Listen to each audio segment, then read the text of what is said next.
এজন্য সরকারে দু আলম নবী বলেন, দু জাহানের বাদশা বলেন, এই দুনিয়ার মানুষ, মান তারাকাস সালাতা মুতাআম্মিদান ফাকাদ কাফারা, কোন ব্যক্তি যদি ইচ্ছাকৃতভাবে নামাজ ছেড়ে দেয় সে কুফরি করলো।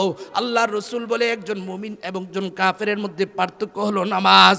একজন মুমিন রাস্তা দিয়ে হাইটা যায়, সাথে একজন কাফের হিন্দু বৌদ্ধ খ্রিস্টান হাইটা যায়, দুইজন একসাথে চলতেছে। এবার মুয়াজ্জিন আলমপুর মসজিদের মিনার থেকে ডাকতেছে, হাইয়া আলাস সালাত হাইয়া আলাল ফালাহ, আসো সফলতার দিকে আসো, আসো সফলতার দিকে আসো, আসো নামাজের দিকে আসো। যেই মাত্রই আওয়াজ তার কানে চলে আসছে, এবার হিন্দু লোকটাকে ডাক দিয়ে বলে, দুস্তরে আমার রব আমাকে মুয়াজ্জিনের কণ্ঠে ডাকতেছে, আলমপুর মসজিদের মিনার থেকে আমাকে ডাকতেছে, আমার সফলতার জন্য আমাকে ডাকতেছে। আপনি খেতে কাজ করতেছেন, হুজুর খেতে তো ফসল ভালো হবে এজন্য খেতে কাজ করি। এভাবে আপনি সফলতার জন্য খেতে কাজ করেন, আপনি চাকরি করেন সফলতার জন্য। আয়েশা বলে, হুজুর চাকরিটা ভালো যাচ্ছে না, বস শুধু গালিগালাজ করে, মনে হয় চাকরিটা চলে যাবে। হুজুর ছেলেটাকে বিদেশে পাঠাইছিলাম, এখনো চাকরি হয় নাই হুজুর, এখনো ভিসাটা লাগে নাই হুজুর, ক্ষেতের মধ্যে ফসল হয় না হুজুর, কোনো জায়গায় কোনো সফলতা নাই। কেমনে সফলতা থাকবে?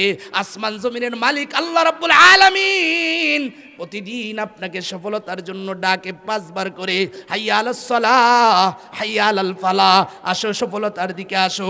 কোন জায়গায় তোমার সফলতা লাগবে? ব্যবসায় সফলতা লাগবে, আসো আলমপুর মসজিদে আসো। তোমার কি চাকরিতে সফলতা লাগবে? আসো আলমপুর মসজিদে আসো। তোমার ছেলেটার চাকরি হয় না, সফলতা লাগবে, আসো মসজিদে আসো।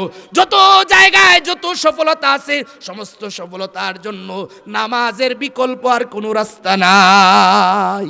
এর অংশে সবগুলো আয়াতে আল্লাহ তাআলা পরবর্তীতে মা বাবারও কিছু সেবা করতে বলছেন, ভালো আচরণ করতে বলছেন।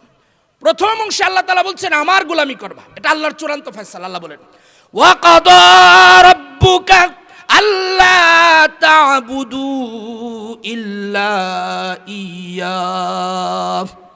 আল্লাহ রাব্বুল আলামিন বলেন, এই দুনিয়ার মানুষেরা, তোমাদের উপরে আমি আল্লাহর চূড়ান্ত ফয়সালা, আমি আল্লাহর পক্ষ থেকে চূড়ান্ত হুকুম হচ্ছে কেবলমাত্র শুধুমাত্র দুনিয়ার কোনো মানুষের নয়, দুনিয়ার কোনো দেবদেবীর নয়, দুনিয়ার কোনো নেতার নয়, কোনো নেত্রীর নয়, একমাত্র শুধুমাত্র কেবলমাত্র আমি আল্লাহর গোলামি করবা। কার গোলামি করব ভাই?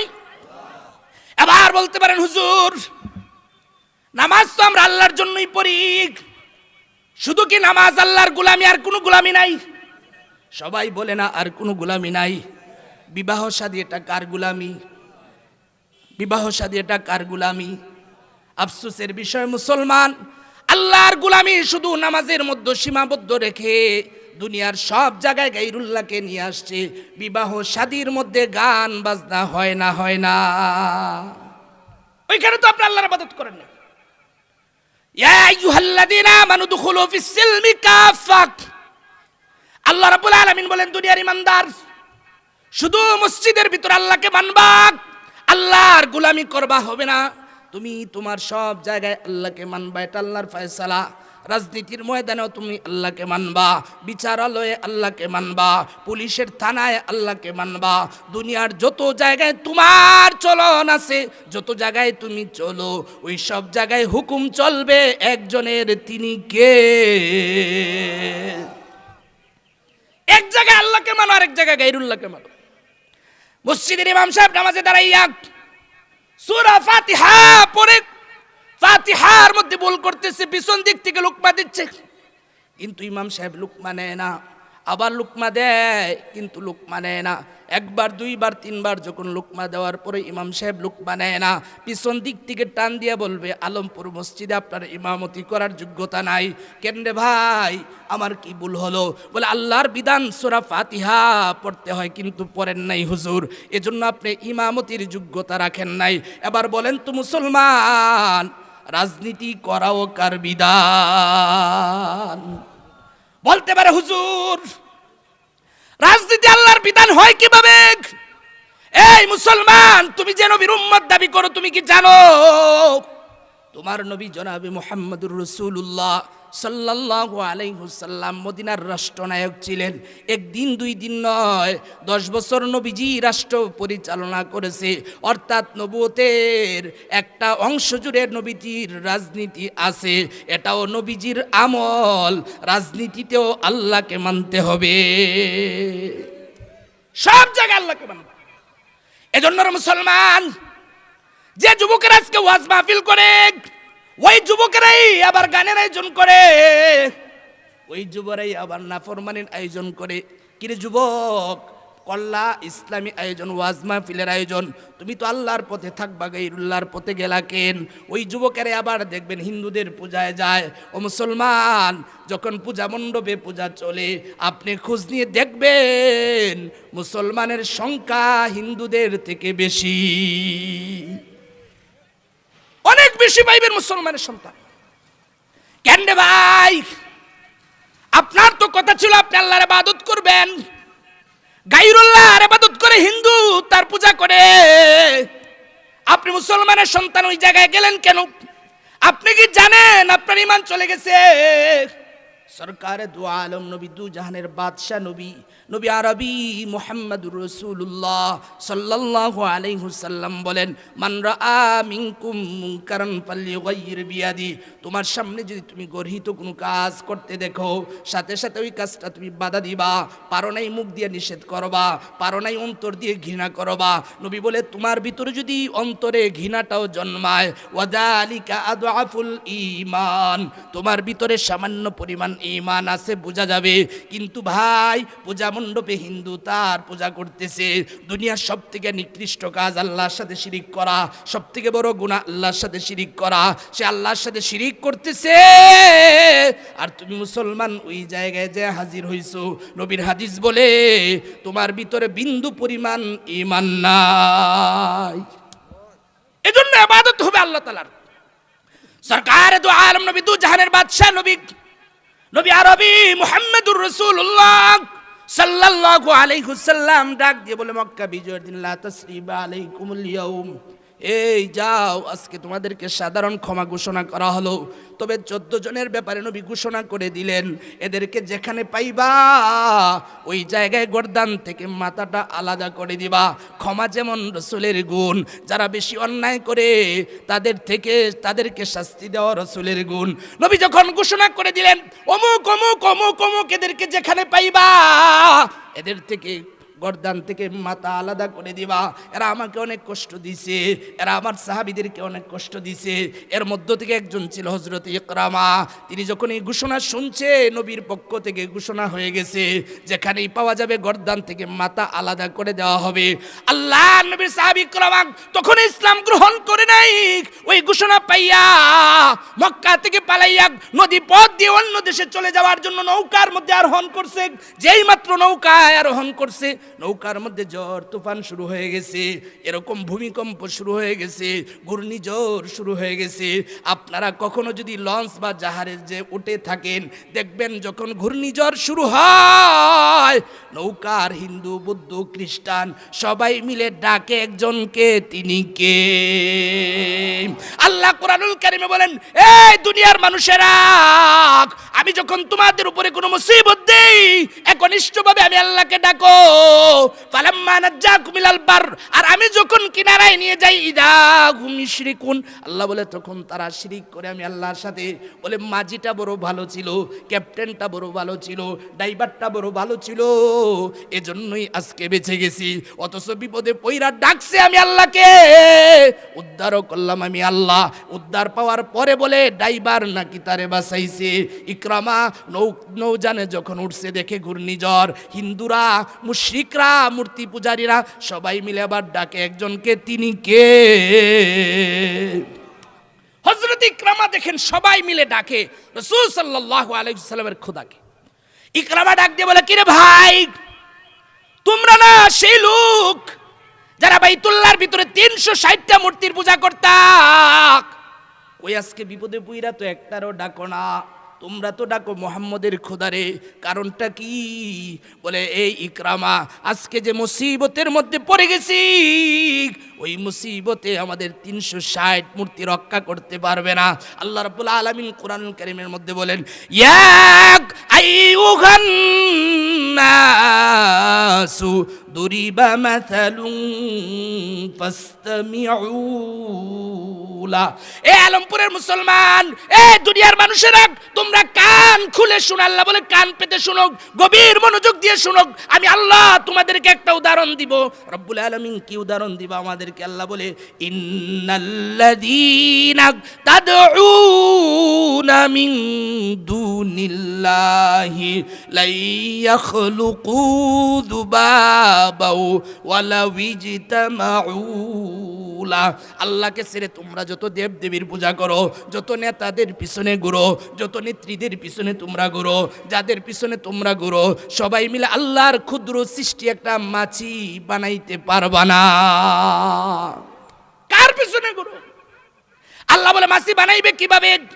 ওয়াইয়াসলুবুহুমুয যুবাব শাইআন লা ইস্তানকিদুহু মিন। এই যে মূর্তির সামনে ধর্ণা দাও, আল্লাহ বলে মূর্তির সামনে থেকে যদি মাছি একটা খাবার নিয়ে চলে যায়, মূর্তির সেই ক্ষমতা নাই ওই মাছি থেকে খাবারটা রক্ষা করতে পারে। আল্লাহ বলে দুআফাত তালিবু ওয়াল মাতলুব, যারা তাদের কাছে চায় আর যাদের কাছে চায়, আল্লাহ বলে কতই না দুর্বল তারা। ইকরামা দেখে সবাই মিলে আল্লাহরে ডাকে, বলে কি ব্যাপার দোস্ত? বলে বিপদে মুহাম্মদের খোদা ছাড়া কেউ রক্ষা করতে পারবে না। ইকরামা ঘোষণা করে দেয়, আজকের এই মুসিবতের দিনে যদি মুহাম্মদের খোদা ছাড়া কেউ রক্ষা করতে না পারে, যদি আমাকে সেই খোদা আজকে উদ্ধার করে, আমি মুহাম্মদের কাছে যাইয়া আমি জবান দিয়ে পড়ব, আমার সাথে পড়েন লা ইলাহা ইল্লাল্লাহু মুহাম্মাদুর রাসূলুল্লাহ। কালিমা পড়ব, মুসলমান হয়ে যাব। কালিমা পড়ছে, মুসলমান হয়ে গেছে। এজন্য আপনার বিপদ আপদ সব জায়গায় মানবো একজনকে, তিনি কে? সব জায়গায় মানতে হবে। আজকে মুসলমান নামাজ রোজা হজ যাকাত আল্লাহকে মানে। প্রত্যেকটা মুসলমান, আমরা তো ঢাকায় থাকি, এমন একটা মুসলমানের বিয়ে শাদী নাই যে গান বাজনা হয় না। নামাজ তো ভুল হইলে আপনার কাজা আছে, বিয়ে শাদীর কাজা আছে ভাই। এটা কয়বার করে মানুষ? সবাই বলেন না, কয়বার করে? এটা কি ইবাদত না? বিয়ে ইবাদত না? বিয়ে কখনো ফরজ, কখনো ওয়াজিব, কখনো সুন্নত, কখনো নফল। তাহলে একটা ফরজ আমল জীবনে একবারই করবে সে, ওইটাও আল্লাহর নাফরমানি দিয়ে করে। বলেন তো ওই সংসারে কিভাবে শান্তি হইতে পারে? ওই সংসার থেকে কিভাবে নেককার সন্তানে আশা করতে পারেন?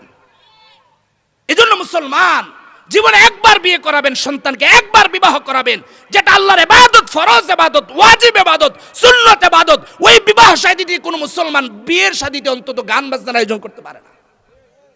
যদি করে, তার ইমানের ব্যাপারে আমার প্রশ্ন আছে। আল্লাহর বিধান ফরজের মধ্যে তুমি আল্লাহর নাফরমানি শয়তানি কর্মকাণ্ড করছো। ওয়া মিনান নাসি মান ইশতারি লাহওয়াল হাদিস, যে আয়াতের মাধ্যমে আল্লাহ তাআলা সমস্ত গান বাজনাকে ডিলিট করে দিবেন, সমস্ত গান বাজনাকে আল্লাহ হারাম করছেন। ওই হারাম কাজ দিয়ে তুমি মুসলমানের ফরজ ইবাদত বিয়ে শাদী করবা আর আল্লাহর পক্ষ থেকে শান্তির আশা করো তুমি। এজন্য সব জায়গায় একজনকে মানবো, তিনি কে? আল্লাহর গোলামি করতে বলছেন। এরপর আল্লাহর যত ইবাদত আছে সবগুলো তো বলা সম্ভব হবে না। একটা বিশেষ ইবাদত হচ্ছে আল্লাহর যত হুকুম আহকাম। এই যে আল্লাহ তাআলা আমাদেরকে ছোটবেলা থেকে মায়ের গর্ভ থেকে খাওয়াইছেন, এরপরে পৃথিবীতে নিয়ে আসছেন, আসার পর আল্লাহ তাআলা আমাদের যে যাতে করে আমরা খাইতে পারি, মায়ের দুধকে একদম হালকা করে দিচ্ছেন, পাতলা করে দিচ্ছেন। এরপর আল্লাহ দাঁত দিচ্ছেন। একদম বালেগ হওয়ার আগ পর্যন্ত আল্লাহ শুধু আমাদেরকে দিছে, কিছু নিছেন আমাদের থেকে ভাই। বালেগ হওয়ার পরে এবার আল্লাহ নিবেন। আপনাকে আমি দিলে আপনি আমাকে দিবেন না?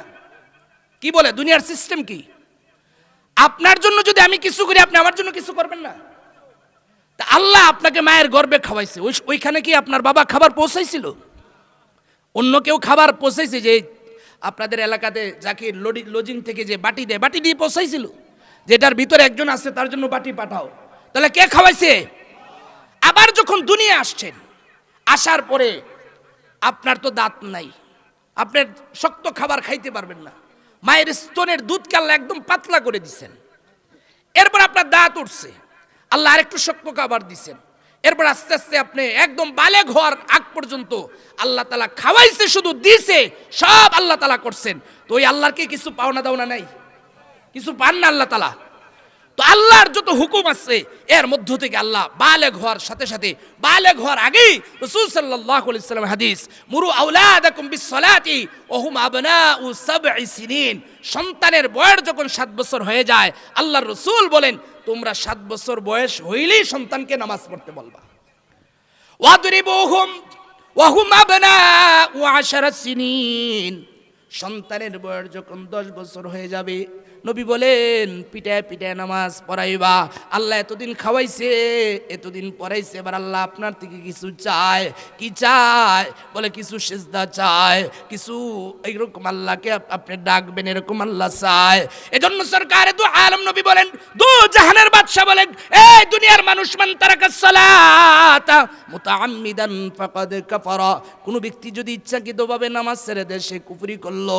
আল্লাহর রাসূল বলে একজন মুমিন এবং একজন কাফেরের মধ্যে পার্থক্য হলো নামাজ।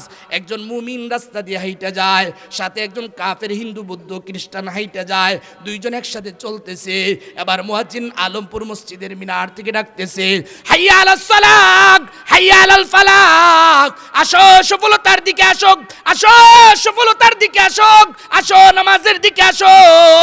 যেই মাত্রই আওয়াজ তার কানে চলে আসছে, এবার হিন্দু লোকটাকে ডাক দিয়ে বলে, দুস্তরে আমার রব আমাকে মুয়াজ্জিনের কণ্ঠে ডাকতেছে, আলমপুর মসজিদের মিনার থেকে আমাকে ডাকতেছে, আমার সফলতার জন্য আমাকে ডাকতেছে। আপনি খেতে কাজ করতেছেন, হুজুর খেতে তো ফসল ভালো হবে এজন্য খেতে কাজ করি। এভাবে আপনি সফলতার জন্য খেতে কাজ করেন, আপনি চাকরি করেন সফলতার জন্য। আয়েশা বলে, হুজুর চাকরিটা ভালো যাচ্ছে না, বস শুধু গালিগালাজ করে, মনে হয় চাকরিটা চলে যাবে।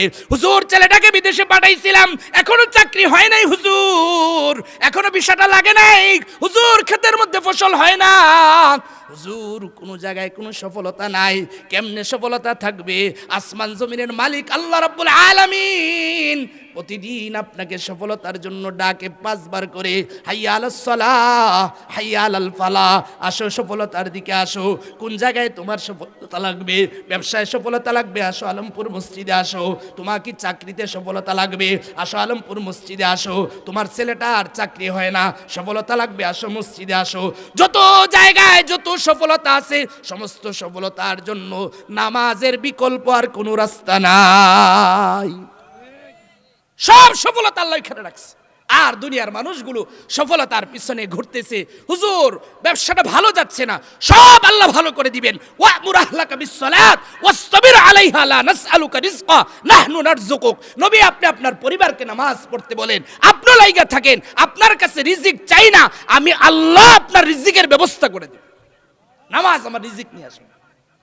এজন্য রে ভাই, দুনিয়ার যেখানে আপনি থাকবেন নামাজ আগে। আল্লাহ তাআলা বলে, ওয়া কাদা রাব্বুকা আল্লা তা'বুদু ইল্লা ইয়্যাহ, একমাত্র শুধুমাত্র কেবলমাত্র আল্লাহর ইবাদত করবা। আল্লাহর ইবাদত নামাজের মাধ্যমে বান্দার বহির প্রকাশ করে। মনে রাখবেন, শুধু সফলতা দুনিয়ায় না, আসমান জমিনের মালিক আল্লাহ রাব্বুল আলামিন কোরআনুল কারীমের মধ্যে বলেন, জান্নাতীরা জান্নাতে চলে যাবে, জাহান্নামীরা জাহান্নামে চলে যাবে। ফি জান্নাতি ইয়াতাসাআলুনা আনিল মুজরিমিনা মা সালাকাকুম ফি সাকার।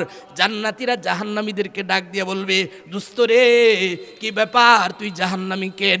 তুই আর আমি না একই মহল্লায় থাকতাম, হবিগঞ্জ শহরে তোর আর আমার দুইজনেরই দোকান ছিল, তুইও ব্যবসা করতি আমিও ব্যবসা করতাম, দুইজন না বৃন্দাবন কলেজে পড়তাম, একই কলেজের স্টুডেন্ট ছিলাম, তুই জাহান্নামী গেলে কেমনে রে দোস্ত? কিভাবে তুই জাহান্নামী হইলি? আলমপুর গ্রামে দুইজনের জমিন ছিল, খেতে চাষ করতাম, একই পাশাপাশি জমিন ছিল, দোস্ত আমার কেমনে তুই জাহান্নামে গেলি? বন্ধু ডাক দিয়ে বলবে, এই দোস্ত সব কাজ একসাথে করতাম, কিন্তু মুয়াজ্জিন যখন বলতো হাইয়া আলাল ফালাহ হাইয়া আলাস সালাহ, আসো নামাজের দিকে আসো, আসো সফলতার দিকে আসো, তখন তুমি মসজিদে যাইতা আল্লাহর গোলামির পরিচয় দিতা, তুমি যে আল্লাহর গোলাম এই কথার সাক্ষ্য দিতা, আর আমি তখন মসজিদে যাইতাম না। ক্বালু লাম নাকু মিনাল মুসাল্লিন, জাহান্নামীরা ডাক দিয়ে বলবে আমরা নামাজি ছিলাম না, এজন্য জাহান্নামে প্রথম কথা বলবে এটা। এজন্য রে ভাই, আমি সবগুলো কথা বলতে পারবো না, সময় কম, শুধু একটা কথা বললাম, মুসলমান তুমি নামাজ ধইরা লও। শুধু ধইরা লইলেই তো হবে না। আল্লাহর হাবিব বলেন, ও সাহাবীরা রে, আমার তো মন চায় আমি কাউকে এশার জামাতের ইমামতি দেই, দেওয়ার পরে ওই আলমপুরের ওই বাড়িঘরগুলোতে যাই, যারা মসজিদের আজান শুই না, মসজিদে আসে নাই, নামাজে আসে নাই, আমি রসুল ওই ঘরগুলো জ্বালায় দিই। আল্লাহর রসুল বলে আমি ঘর জ্বালায় দিতাম, যদি ওই ঘরের ভিতরে নারী শিশু না থাকতো, মসজিদের আজান শুনো যে মসজিদে আসে নাই, আল্লাহর গোলামের পরিচয় দেয় নাই, আমি রসুল এদের ঘর জ্বালায় দিতাম, যদি ঘরের ভিতরে নারী শিশু না থাকতো। কত কঠিন কথা রাসূল, ওই ঘর জ্বালায় দিতাম যে আজান শুনে মসজিদে আসে নাই। এজন্য রে ভাই, দুনিয়ার সমস্ত আমল আল্লাহ তাআলা দুনিয়ায় পাঠিয়ে দিয়েছেন, জিবরাইলকে দিয়ে আল্লাহ পাঠাইছেন, যত ইবাদত আছে আল্লাহ জিবরাইলকে দিয়ে পাঠাইছেন। নামাজের বিধান আল্লাহ জিবরাইলকে দিয়ে পাঠান নাই। তার বন্ধুকে, এই যে রজব মাস চলে, কোন বন্যা সেই মাসের 27তম রজনীতে সরকারে দু আলম নবী, দু জাহানের বাদশাহ নবী, নবী আরবি মুহাম্মদুর রাসূলুল্লাহ সাল্লাল্লাহু আলাইহি ওয়াসাল্লামকে স্পেশাল ভাবে দাওয়াত দিয়া আর সে মহল্লায় নিয়া বন্ধু তার বন্ধুর সাথে মোলাকাত ঘটাইয়া, বন্ধু যখন দুনিয়ার জমিনে চলে আসবে ডাক দিয়ে বলবে, বন্ধু যেন তার মনে রাখতি হাবিব আপনি তো দুনিয়ায় চলে যাবেন, আপনার দুনিয়ার উম্মতের জন্য সামান্য গিফট এই নামাজ দিয়ে দিলাম। বন্ধু যেন তার বন্ধুর হাতে স্পেশাল ভাবে দিয়া বলে, হাবিব এটা দুনিয়ায় পাঠাই নাই, এটা সাধারণ বিষয় না গো নবী, এটা অনেক দামি বিষয় নামাজ, এর মাধ্যমে বান্দার আব্দিয়াত প্রকাশ পাবে, বান্দার গোলামিয়াত প্রকাশ পাবে। এজন্যই গো নবী আপনাকে দাওয়াত দিয়ে আপনার উম্মতের জন্য হাদিয়া দিলাম। সরকারে দু আলম নবী, দু জাহানের বাদশাহ নবী, নবী আরবি মুহাম্মদুর রাসূলুল্লাহ সাল্লাল্লাহু আলাইহি ওয়াসাল্লাম এমন ভাবে নামাজকে হেফাজত করছেন, ইন্তেকালের আগ মুহূর্তে নবী বলে, আয়েশা আসসালাত আসসালাত মা মালাকাত আইমানুকুম, আয়েশা রে আমি দুনিয়া থেকে বিদায় হয়ে যাচ্ছি, আমার উম্মতকে মেসেজ দিবা নামাজ নামাজ, আমার উম্মত যেন নামাজ ছেড়ে না দেয়। ইন্তেকালের আগ মুহূর্ত রাসূলের কি কথা, কেন বলে এটা দুনিয়ায় আল্লাহ তাআলা পাঠান নাই, আরশে মহল্লায় দাওয়াত দিছে। এজন্য রমজান মাসে আপনি অসুস্থ রোজা পরে রাখবেন কাজা, হজের সময় অসুস্থ পরের বছর হজ করবেন কাজা, সুযোগ আছে।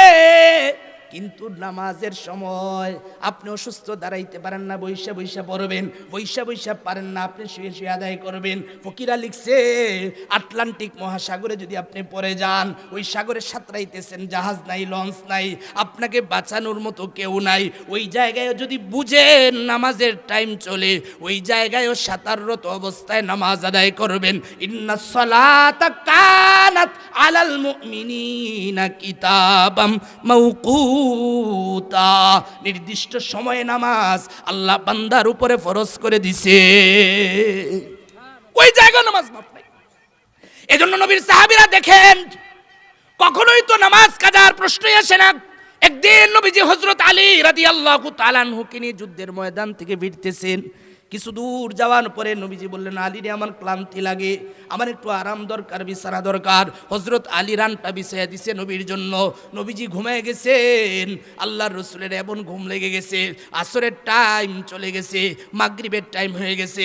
আলী তাকায় দেখেন সূর্য ডুবে গেছে, চোখ দিয়ে আবার পানি চলে আসছে।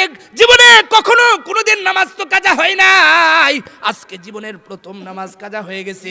আল্লাহর রাসূলকে জাগাবে আবার চিন্তা করে, আমার নবীর ঘুমের তো দাম কম নয়, নবীকে আরশে মহল্লায় দিয়ে নামাজ উপহার দিয়েছে। আলী ভয়ে নবীজিকে ঘুম থেকে জাগান না, কষ্টে চোখ দিয়ে পানি গড়াইয়া গড়াইয়া হযরত রাসূল করিম সাল্লাল্লাহু আলাইহি ওয়াসাল্লামের চোখের উপরে পড়ে গেছে, চেহারার উপরে পড়ে গেছে। নবীজির ঘুম ভেঙে গেছে, ডাক দিয়ে বলে, আলী কাঁদো কেন?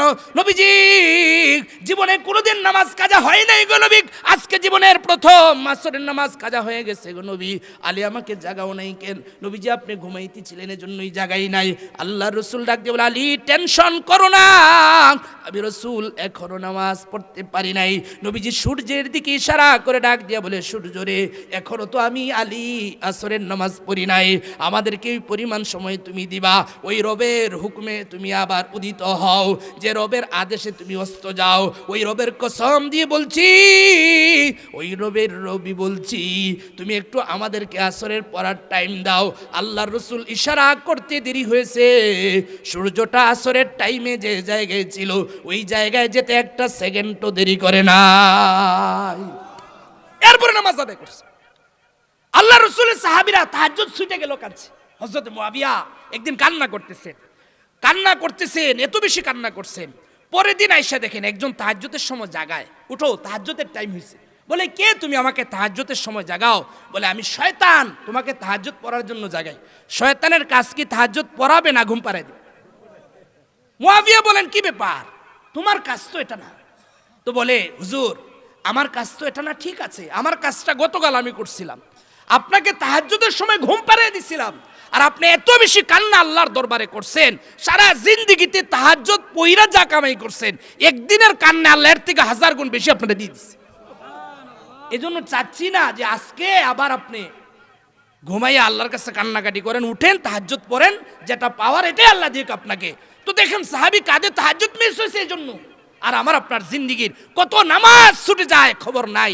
এজন্য ভাই, আপনি যদি দুনিয়ার সব জায়গায় সফলতা চান, এই যে হুজুর, বড় হুজুর বসা, কিছুদিন আগে ওই কিতে গিয়েছিলাম আজমেরিতে, হুজুরের সাথে দেখা হয়েছিল। তো হুজুরও বসা সামনে। তো দেখেন, আপনি যদি দুনিয়ার সফলতা চান, এই যে ফজরের টাইম আমরা যে সময়টা ঘুমাই, রাসূল সাল্লাল্লাহু আলাইহি সাল্লাম এই সময়ের জন্য বিশেষভাবে দোয়া করছেন যে আল্লাহ এই সময়টাতে বরকত দাও। এই জন্য আল্লাহ রসুল বলছেন, ফজরের 2 রাকাত সুন্নতের দাম আসমান জমিন যা আছে সব যদি এক পাল্লায় রাখা হয়, ফজরের 2 রাকাত সুন্নত যদি অপর পাল্লায় রাখা হয়, নবী বলে 2 রাকাত সুন্নতের দাম পৃথিবীর সব বিক্রি করে দিলেও হবে না। কোন ব্যক্তি যদি ফজরের নামাজ দিয়ে তার দিন শুরু করে, আল্লাহ রসুল বলে তার সারা দিনের যত কার্যকলাপ আছে, যা কিছু প্রয়োজন আছে, এই সব কিছু মিটানোর দায়িত্ব জিম্মাদার স্বয়ং আসমানের মালিক আল্লাহ হয়ে যায়। এজন্য ভাই, আজকের মাহফিল থেকে কি পারা যাবে যে হুজুর যা বলছেন আজকের পরে নিয়ত করলাম আর কোনোদিন নামাজ কাজা করব না? কারা কারা পারবেন হাত উঠে একটু আল্লাহকে দেখান তো। আল্লাহ হাতগুলোকে কবুল করেন। একটা কথা বলছি, ওয়া কাদা রাব্বুকা আল্লা তা'বুদু ইল্লা ইয়া, কেবলমাত্র শুধুমাত্র গোলামি হবে আল্লাহ তাআলার। নামাজে যেমন আমি এদিক সেদিক হই না, যে আল্লাহ দেখতেছে, এই নামাজের প্র্যাকটিসের মাধ্যমে দুনিয়ার সব জায়গায় ইবাদত হবে আল্লাহর। রাজনীতিতে মানবো আল্লাহকে, সংসদে মানবো আল্লাহকে, বিচারালয়ে মানবো আল্লাহকে, পুলিশের থানায় মানবো আল্লাহকে, নামাজে মানবো এক আল্লাহ, বাহিরে মানবো আরেক আল্লাহকে। এটা 2 খোদায় বিশ্বাসী। আরবের এক শায়েখ এই কথা লিখছে যে মুসলমান আজকে 2 খোদায় বিশ্বাস করে, মসজিদের ভিতরে এক খোদা মানে, রাজনীতিতে আরেক খোদা মানে, দুনিয়ার খোদার আইন মানে। এজন্য মুসলমান দুনিয়ার সব জায়গায় একমাত্র শুধুমাত্র, একবার চিৎকার করে বলেন, মানবো কাকে? 1 নম্বর কথা। 2 নম্বর বলছিলাম, আল্লাহ যত জায়গায় তার ইবাদতের কথা বলছেন, পরের অংশে যে আল্লাহ বলছেন, তোমরা দুনিয়ায় আমি তোমাদেরকে বানাইছি, তোমাদেরকে আমি আল্লাহ সৃষ্টি করছি, সৃষ্টি করার মাধ্যম হিসেবে যেহেতু তোমাদের মা বাবাকে ব্যবহার করছি, আমি আল্লাহর গোলামির পরপর দুনিয়ার জমিনে তোমরা, দুনিয়ায় যদি সব থেকে বেশি কেউ ভালো আচরণ পাওয়ার যোগ্যতা রাখে, সে হচ্ছে তোমার মা বাবা। বুখারী শরীফের হাদিস, আন আবি হুরায়রা রাদিয়াল্লাহু তাআলা আনহু قال جاء رجل الى رسول الله صلى الله عليه وسلم, এক ব্যক্তি নবীজির কাছে আসছে, আয়েশা বলে, নবী গো, মান আহাক্কুন নাসি বিহুসনি সাহাবাতি, নবীজি দুনিয়ার জমিনে আমার সবথেকে ভালো আচরণ পাওয়ার যোগ্যতা কে রাখে? দুনিয়ার জমিনে যত মানুষের সাথে আমি চলি, যত মানুষের সাথে আমার সম্পর্ক আছে, এই মানুষগুলোর মধ্যে সবথেকে ভালো আচরণ কে পাবে? আল্লাহর রাসূল বলেন, কালা উম্মুক, তোমার মা। সাহাবী আবার বলেন, ইয়া রাসূলুল্লাহ, এরপরে কে? আল্লাহর রাসূল বলেন, তোমার মা। সাহাবী আবার বলে, এরপরে কে? রাসূল বলেন, তোমার মা। সাহাবী বলে, এরপরে কে? আল্লাহর রাসূল বলেন, কালা আবুক, এরপরে হচ্ছে তোমার বাবা। আল্লাহর হকের পরে দুনিয়ায় যদি কেউ আমার থেকে ভালো আচরণ পাওয়ার যোগ্যতা রাখে, ক্ষমতা রাখে, আল্লাহ বলেন 1 নাম্বার পজিশনে কে? মা। এবার বলতে পারেন, হুজুর আল্লাহ 1 নাম্বার পজিশনটা মাকে কেন দিলেন? আল্লাহ বলে, ওয়া ওয়াসাইনাল আনা বিওয়ালিদাইহি হামালাতুহু উম্মুহু ওয়াহনান আলা ওয়াহনি ওয়া ফিসালুহু ফি আমাইন। এ দুনিয়ার মানুষ, তোমার মা তোমাকে কষ্টের পরে কষ্টে তোমাকে গর্ভে ধারণ করেছে। তোমার মা তোমার জন্য একটা কষ্ট করেছে। আর একাতে আছে উম্মুহু ওয়াহনান উম্মুহু হামালাতু উম্মুহু কুরহাউ ওয়া ওয়াদাআতহু কুরহা ওয়া হামলুহু ওয়া ফিসালুহু 30 শাহরা। ওই আয়াতের মধ্যে আছে তোমার মা তোমাকে গর্ভে ধারণ করছে একটা কষ্ট, 2 নাম্বার কষ্ট করছে তোমাকে দুনিয়ায় প্রসব করেছে, 3 নাম্বার কষ্ট করেছে তোমার মা 2টা বছর তোমাকে দুধ পান করাইছে। পৃথিবীর কোনো মানুষ তোমার জন্য এই কষ্টগুলো করে নাই। এজন্য নবীজি বলে 3টা কষ্ট তোমার মা তোমার জন্য করছে। আমি রাসূলও বলে দিলাম, তোমার দুনিয়ার জমিনে যদি কেউ ভালো আচরণ পাওয়ার যোগ্যতা রাখে সে হচ্ছে তোমার মা। এরপরে বাবা তার কষ্টের পরিশ্রমের সব কিছু আপনার জন্য ব্যয় করছে। বাবা ভালো একটা জুতা পায়ে দেয় নাই, ভালো একটা জামা পরে নাই, সন্তানের মুখে খাবার তুলে দেওয়ার জন্য সারাদিন রিক্সা চালাইছে, খেতে কাজ করছে, ওই ঘাম জরা টাকাগুলো আপনার পিছনে খরচ করছে। নবী বলেন মায়ের পর পর তুমি যদি কারো সেবা করতে চাও, কারোর সাথে যদি ভালো আচরণ করতে চাও, তাহলে সে হবে তোমার বাবা। সরকারে দো আলম নবী বলেন, এই দুনিয়ার মানুষেরা জানো, মান আসবাহা মুতিআল লিল্লাহি ফি ওয়ালিদাইহি আসবাহা লাহু বাবান মাফতুহান মিনাল জান্নাহ। আল্লাহর নবী বলেন, কোন সন্তান যদি মা বাবার আনুগত্যশীল হইয়া একটা সকাল কাটায় দেয়, নবীজি বলেন তার জন্য জান্নাতের 2টা দরজা খুলে দেওয়া হয়। ওয়াইন আমসা আসিয়াল লিল্লাহি ফি ওয়ালিদাইহি আসবাহা লাহু বাবান মাফতুহান মিনান নার। আর কোন সন্তান যদি মা বাবার অবাধ্য হইয়া অথবা শুধু মা অথবা বাবার অবাধ্য হইয়া একটা সন্ধ্যা কাটায় দেয়, নবী বলে তার জন্য জাহান্নামের দরজা খুলে দেওয়া হয়। আল্লাহর রাসূল বলেন, ও সাহাবীরা বলল, ইয়া রাসূলুল্লাহ ওয়াইন যালামাহু, কোন মা বাবা যদি সন্তানের উপরে জুলুম করে গো নবী, এরপরও কি মা বাবার সাথে ভালো আচরণ করতে হবে? সরকারে দু আলম নবী, দু জাহানের বাদশা নবী বলে, ওয়াইন যালামাহু ওয়াইন যালামাহু ওয়াইন যালামাহু, 3বার উচ্চারণ করে নবী বলেন, কোন সন্তানের উপরে যদি মা বাবা জুলুম করে, এরপর ওই সন্তানের অধিকার নাই মা বাবার সাথে খারাপ আচরণ করতে পারে। তোমার মা তোমাকে জন্ম দিচ্ছে, আর কিছু দেয় নাই।